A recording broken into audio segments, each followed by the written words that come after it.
আসসালামু আলাইকুম ভিউয়ার্স, কেমন আছেন আপনারা? আশা করি অনেক ভালো আছেন। মানানস ক্রিয়েশন ইউটিউব চ্যানেলের ভিডিওগুলো নিয়মিত দেখার জন্য আপনাদের সকলকে অসংখ্য ধন্যবাদ। ভিউয়ার্স, আপনারা জানেন আগামী 27শে অক্টোবর বিএনপির অঙ্গ সংগঠন যুবদলের প্রতিষ্ঠা বার্ষিকী। এই প্রতিষ্ঠা বার্ষিকী উপলক্ষে একটা পোস্টার ডিজাইনের প্রজেক্ট ফাইল বা পিএলপি ফাইল আজকে আমি আপনাদের সাথে শেয়ার করব। ফাইলটা নিতে হলে সম্পূর্ণ ভিডিওটা ডান দিকে তাকিয়ে থাকতে হবে, কেননা ডান দিকে 3টা পাসওয়ার্ড বিভিন্ন সময় উঠবে। পাসওয়ার্ড 3টা সংগ্রহ করে ভিডিও ডেসক্রিপশন বক্সে চলে যাবেন, সেখানে পিএলপি ফাইলের একটা লিঙ্ক পাবেন, সেখান থেকে ফাইলটা ডাউনলোড করবেন। ডাউনলোড করার পর ওই ফাইলটা এডিট করার জন্য এই অ্যাপসটা প্রয়োজন হবে। অ্যাপসটার নাম হলো PixelLab। এটা প্লে স্টোর থেকে ইনস্টল করবেন না, আমার ভিডিও ডেসক্রিপশন বক্সে PixelLab অ্যাপসের ওল্ড ভার্সন আসছে, অবশ্যই সেটা ইনস্টল করবেন। ইনস্টল করার পর PixelLab অ্যাপটা ওপেন করলে এই ধরনের একটা ইন্টারফেস আসবে। এখানে যে ফাইলটা আপনি ডাউনলোড করছেন ওই ফাইলটা আনতে হবে এডিট করার জন্য, যার জন্য ডান দিকে উপরে লক্ষ্য করেন 3টা ডট আছে, এখানে ক্লিক করবেন। এরপর ওপেন ডট পিএলপি ফাইল একটা অপশন দেখতে পাচ্ছেন, এই অপশনে ক্লিক করবেন। ক্লিক করার পর একটু অপেক্ষা করবেন, দেখবেন একটা পপ আপ স্ক্রিন চলে আসছে।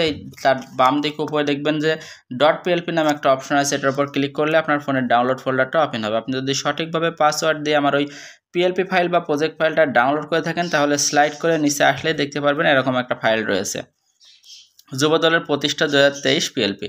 এরকম একটা ফাইল পেয়ে যাবেন। এটার উপর ক্লিক করবেন, এরপর ওপেন অ্যান্ড অ্যাডে ক্লিক করে সুন্দরভাবে পিক্সেল অ্যাপসের ভিতরে ওপেন হয়ে যাবে, যেমনটা আমার ফোনের স্ক্রিনে আপনারা দেখতে পাচ্ছেন। তো এখানে পরিবর্তন করার মতো আসলে তেমন কিছু নয়, শুধুমাত্র এই ছবিটা পরিবর্তন করতে পারবেন। আর এই জায়গাটায় আপনি চাইলে কিছু নেতাকর্মীর ছবি অ্যাড করতে পারবেন। যেহেতু এখানে ফাঁকা কম জায়গা রেখেছি আমি, আপনারা যদি 2-4টা ছবি বসাইতে চান সেই ক্ষেত্রে এখান থেকে খালেদা জিয়ার ছবিটা একটু ছোট করে দেবেন, দিয়ে এই জায়গায় ফাঁকা জায়গায় আপনি 3-4টা ছবি বসাইতে পারবেন। তো আমি এত কিছু দেখাবো না, আমি শুধুমাত্র এই ছবিটা পরিবর্তন করে দিব। বাকি যে ছবিগুলো আছে এই ছবিগুলো আপনারা একইভাবে পরিবর্তন করতে পারবেন। কিভাবে করবেন সেটা একটু ভালো করে লক্ষ্য করে সেখানে বাম দিকে উপরে দেখেন প্লাস অপশন আছে, এই প্লাস অপশনে ক্লিক করবেন। এরপর ফ্রম গ্যালারিতে ক্লিক করবেন। ক্লিক করার পর এখান থেকে গ্যালারিতে চলে যাবে আপনার এখানে। তারপর এই 3 লাইন থেকে আপনারা ইমেজ অপশনে ক্লিক করে আপনার ফোনের যে ফোল্ডারে যার ফটো বসাইতে চান তার ফটোর ব্যাকগ্রাউন্ড রিমুভ করা আছে সেরকম একটা ফটো আনতে হবে। আপনি যদি না জেনে থাকেন কিভাবে ফটো ব্যাকগ্রাউন্ড রিমুভ করতে হয় মাত্র 30 সেকেন্ডে, সে বিষয়ে একটা ভিডিও তৈরি করা আছে, আমার ভিডিও ডেসক্রিপশন বক্সে লিঙ্ক প্রোভাইড করা থাকবে, ওখান থেকে দেখে শিখে নেবেন। অলরেডি আমার ব্যাকগ্রাউন্ড রিমুভ করা নিজেরই একটা ফটো আছে, আমি একটা ফটো এখান থেকে ইম্পোর্ট করলাম। ইম্পোর্ট করার পর দেখতে পাচ্ছেন নিচের ছবিটার কারণে এই ছবিটা ভালো দেখা যাচ্ছে না, নিচের ছবিটা ডিলিট করতে হবে এবং এই ছবিটা নিচের ছবির জায়গায় নিয়ে যাইতে হবে।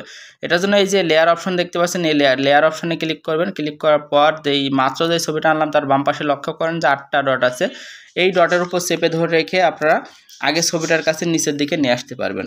প্রথমে ডটের উপর চেপে ধরে রাখবেন, তারপর নিচের দিকে নিয়ে আসবেন। নিয়ে আসে আগের ছবিটার কাছে আসার পরে আগের ছবিটার ডান দিকে দেখতে পারবেন ডিলিট অপশন আছে, এটার উপর ক্লিক করলে আগের ছবিটা ডিলিট হয়ে গেল এবং একই জায়গায় নতুন ছবিটা খুব সুন্দরভাবে অ্যাডজাস্ট হয়ে গেল।